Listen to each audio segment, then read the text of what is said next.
सच्चिदानंद घन प्रभु स्वयं शास्त्रों में विधान करते हैं कि आप ऐसे आचरण करोगे तो आप प्रसन्न रहोगे, आपकी आयु बढ़ेगी, आप परलोक में आनंद का उपभोग करोगे। आप ऐसे आचरण निषेधात्मक करोगे तो आपकी आयु नष्ट होगी, आप परलोक में दंड के भागी बनेंगे, आप सदैव अशांत और क्लेशित रहेंगे। तो आज चर्चा इस बात की करते हैं कि किन आचरणों से आयु बढ़ती है, किन आचरणों से आयु का नाश होता है। ऐसे कौन से आचरण हैं जिनको हम करके अपनी आयु को नष्ट कर देते हैं, अकाल मृत्यु को प्राप्त हो जाते हैं, भयंकर अशांति दुख आदि प्राप्त होता है। कौन से ऐसे आचरण हैं जिनके करने से हमारी आयु बढ़ती है, हमें सुख शांति की प्राप्ति होती है। ये नास्तिका निष्क्रियाश्च गुरु शास्त्राभिलंघिनः अधर्मज्ञा दुराचारास्ते भवन्ति गतायुषः। ऐसे नास्तिकता के वचन बोलते हैं, नास्तिकता की भावना में रहते हैं, जो शास्त्र की आज्ञा के विरुद्ध क्रियाएं करते हैं, जो गुरुदेव की अवहेलना करते हैं, गुरुदेव की आज्ञा का उल्लंघन करते हैं, जो धर्म को नहीं मानते हैं, दुराचार परायण रहते हैं, उनकी आयु बहुत जल्दी नष्ट हो जाती है। बहुत ध्यान देने योग्य बात है। उनकी आयु नष्ट हो जाती है, उनको अकाल मृत्यु की प्राप्ति होती है। उपासक को जो निषेध किया जा रहा है उसे कभी जीवन में स्वीकार नहीं करना चाहिए। कह रहे हैं कि जो लोग लोष्ठ मर्दी तृणच्छेदी नख खादी चयो नरः नित्योच्छिष्टः संकुशको नेहायुर्विंदते महत। कुछ लोग ऐसे होते हैं जिनका स्वभाव होता है दांत से तिनका चबाना, कपड़ा चबाना, अपने नाखूनों को चबाना।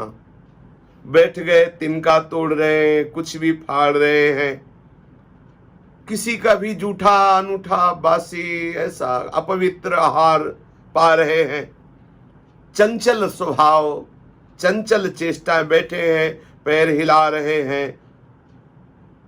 ऐसे लोगों की आयु नष्ट होने लगती है। ये शास्त्र आज्ञाएं बहुत ध्यान से सुने और इसको आचरण में उतारे। नाखून चबाना, तिनके चबाना, कपड़ा मुंह में लेकर के ऐसे चबाना, बैठे बैठे तिनके तोड़ना, हाथ पैर चंचल करना, डेले फोड़ना, चलते हुए ऐसे लात मारते हुए डेलों पर चलना, ये ऐसी उद्दंडता से हमारी आयु क्षीण होती है। शास्त्र आज्ञा कर रहा है जो ब्रह्म मुहूर्त में नहीं उठता, सूर्य उदय होने के 90 मिनट पहले सबको उठ जाना चाहिए। सूर्य उदय होने के 90 मिनट पहले उठ करके शौच स्नान आदि करके हमें कुछ समय तक ईश्वर आराधना, भगवत आराधना, देव आराधना ये जरूर करना चाहिए। इससे हमारी आयु वृद्धि होती है।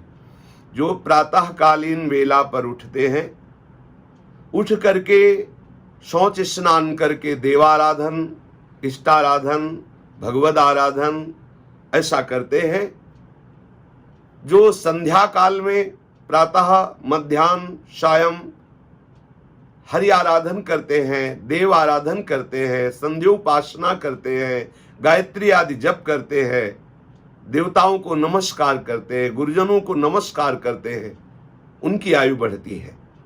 और जो संध्या काल में अशुभ आचरण करते हैं, इसके विरुद्ध आचरण करते हैं, सोते रहते हैं, संध्या काल में भोजन करते हैं, संध्या काल में मैथुन करते हैं, संध्या काल में सोते रहते हैं, उनकी आयु क्षीण हो जाती है। बहुत सावधानी पूर्वक हमें जीवन व्यतीत करना है। शास्त्र आज्ञा कर रहा है कि जो सायंकाल में शयन करता है, संध्या काल में प्रातः मध्याह्न सायं, ये संध्या काल में शयन करता है, भोजन करता है, मैथुन करता है, व्यर्थ का भाषण, व्यर्थ की चेष्टाएं करता है, उसकी आयु नष्ट हो जाती है। जो संध्या काल में देव आराधन, हरि आराधन, भगवत चिंतन, मंगल विधान करता है, वो अपनी आयु को बढ़ाता है, लोक परलोक में सुख को प्राप्त करता है। इसलिए ब्रह्म मुहूर्त में सबको उठ जाना चाहिए, शयन नहीं करना चाहिए। जो ग्रहण के समय में, मध्याह्न के समय में ग्रहण पड़ रहा है और आप सूर्य की तरफ देख रहे हैं, ठीक मध्याह्न का समय सूर्य की तरफ देख रहे हैं, आप सूर्य की तरफ खड़े होकर लघुशंका कर रहे हैं या सूर्य की तरफ लघुशंका कर रहे हैं, सूर्य की तरफ थूक रहे हैं, इससे आपकी आयु नष्ट हो जाएगी। यदि कोई काम भाव से पीड़ित हो करके परदारान गंतव्या सर्ववर्णे सुकर्हिचित नहीं दृश्मनायुष्यम लोके किंचन विद्यते यादृशं पुरुषस्येह परदारोपसेवनम यावन्तो रोमकूपाः स्युः स्त्रीणां गात्रेषु निर्मिताः। जो पुरुष काम भाव से व्याकुल हो करके किसी भी वर्ण की स्त्री के साथ भोग करता है, छल करके भोग करता है, जबरदस्ती बलात्कार की भावना से युक्त होकर, ऐसा तो यहां शास्त्र कहता है कि उसकी आयु नष्ट हो जाती है। जो पराई स्त्री का भोग करते हैं, अन्य वर्ण की स्त्रियों से भोग करते हैं, जो जबरदस्ती ऐसे भावना से भोग करते हैं, उनके आयु का नाश हो जाता है। और कह रहे हैं कि जो ऐसे स्वभाव वाला है कि दूसरी स्त्रियों को काम भाव से देखता ही रहता है, दूसरी माताओं बहनों की तरफ किसी की भी तरफ दृष्टि करे, वो दोष भावना का चिंतन, दोष भावना से दर्शन, काम भाव, तो बोले स्त्री के शरीर में जितने रोमकूप हैं उतने वर्षों तक वो नरक भोगता है। जो पराई स्त्री के साथ, पराई माता बहनों के साथ काम भाव रखता है, दोष दृष्टि देखता है, उनके साथ व्यभिचार करता है, तो उसकी आयु नष्ट हो जाती है और मरने के बाद उस स्त्री के शरीर में जितने रोए हैं उतने वर्षों तक वो नरक भोगता है। यावंतो रोमकूपाः स्युः स्त्रीणां गात्रेषु निर्मिताः। जितने रोमकूप उस स्त्री के शरीर में होते हैं उतने वर्षों तक वो व्यभिचारी पुरुष नरक भोगता है। पंथा देयो ब्राह्मणाय गोभ्यो राजभ्यो एव च वृद्धाय भारतप्ताय गर्भिण्यै दुर्बलाय च। सामने से कोई ब्रह्म ऋषि पधार रहा है, वैष्णव आ रहा है, कोई भक्त आ रहा है, संत आ रहा है, आप अलग हट कर खड़े हो गए, झुक करके उसको मार्ग दे दिया। कोई वयोवृद्ध आ रहा है, आप उसको पहले निकल जाने दीजिए। कोई गर्भिणी स्त्री आ रही है, आप उसको पहले मार्ग दे दीजिए। कोई बहुत भार लादे हुए है, उसको आप मार्ग दे दीजिए। इससे आपकी आयु बढ़ जाएगी। और यदि संत वैष्णव ब्रह्म ऋषि गुरुजन पधार रहे और आप अभिमान पूर्वक ना उनकी अभ्यर्थना की, ना उनको मार्ग दिया और अकड़े खड़े रहे तो आपकी आयु नष्ट हो जाएगी। कोई गर्भिणी स्त्री आ रही है, आप उसे धक्का दे रहे, उसे मार्ग नहीं दे रहे, तो ये अपराध बन जाएगा। कोई दुर्बल है, वयोवृद्ध है, कोई भार लिए हुए है, आप उसे मार्ग नहीं देते, आप उसे पीड़ा पहुंचाते हैं, तो आपकी आयु नष्ट हो जाएगी। शास्त्र आज्ञा करता है कि उपानहो च वस्त्रम च धृतमन्यैर्न धारयेत् ब्रह्मचारी च नित्यं स्यात् पादं पादेन नाक्रमेत् अमावस्यां पौर्णमास्यां चतुर्दश्यां च सर्वसः अष्टम्यां सर्वपक्षाणां ब्रह्मचारी सदा भवेत्।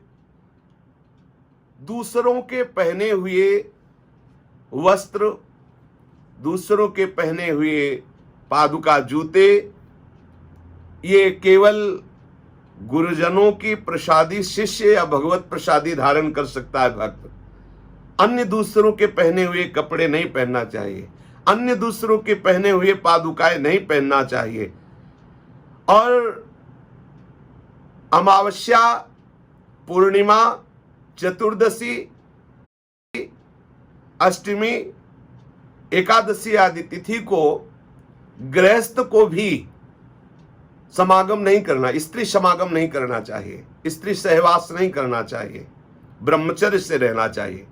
जो अमावस्या को, पूर्णिमा को, चतुर्दशी को, अष्टमी को, एकादशी को स्त्री समागम करता है तो उसकी आयु नष्ट हो जाती है।